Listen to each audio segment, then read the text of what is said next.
Siklus hidup hewan. Berikut ini ada beberapa hewan yang memiliki siklus hidup yang berbeda daripada siklus hewan pada umumnya. Siklus hewan pada umumnya ada yang namanya fertilisasi.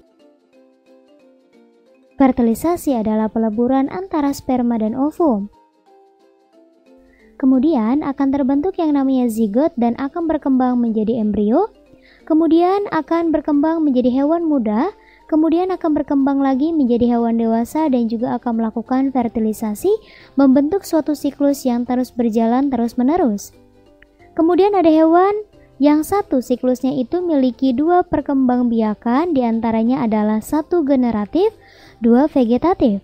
Contohnya adalah hewan ubur-ubur yang di dalam perkembangbiakan generatif, karena ubur-ubur ini bisa menghasilkan ovum dan sperma. Kemudian ubur-ubur dikenal yang namanya medusa. Medusa adalah fase berenang bebas pada ubur-ubur dalam perkembangbiakan generatif.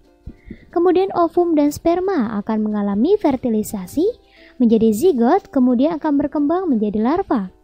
Nama larva yang memiliki rambut halus namanya adalah planula.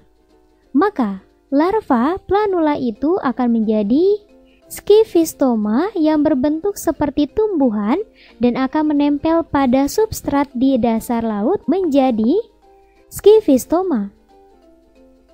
Kemudian skifistoma akan berkembang menjadi strobila dan akan terjadi perkembangbiakan generatif, yaitu setiap lempengan strobila ini akan lepas dari induknya dan akan menjadi yang namanya evira dan akan menjadi medusa atau ubur-ubur dewasa. Selain itu akan ada yang namanya metamorfosis. Jadi pada siklus hidup hewan ini ada beberapa tahapan dengan secara periodik. Metamorfosis adalah perubahan yang terjadi pada hewan tahapan hidup hewan dan terjadi secara periodik. Metamorfosis ada dua bagian. 1. Sempurna atau holometabola adalah siklus hidup hewan yang perubahan dari satu tahapan ke tahapan yang lain terlihat jelas. Contoh pada hewan seperti nyamuk dan juga pada lalat. Kemudian tahapannya dimulai dari adanya telur dan akan menetas menjadi larva atau ulat dan juga akan berkembang lagi menjadi yang namanya pupa atau kepompong, lalu akan berkembang lagi menjadi imago atau hewan dewasa.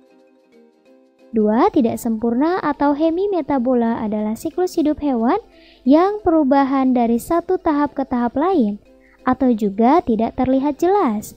Contoh pada hewan seperti belalang dan juga ada juga kecoa, di mana tahapannya akan menjadi telur dan telur tersebut akan menetas menjadi nimfa, kemudian akan berkembang menjadi imago.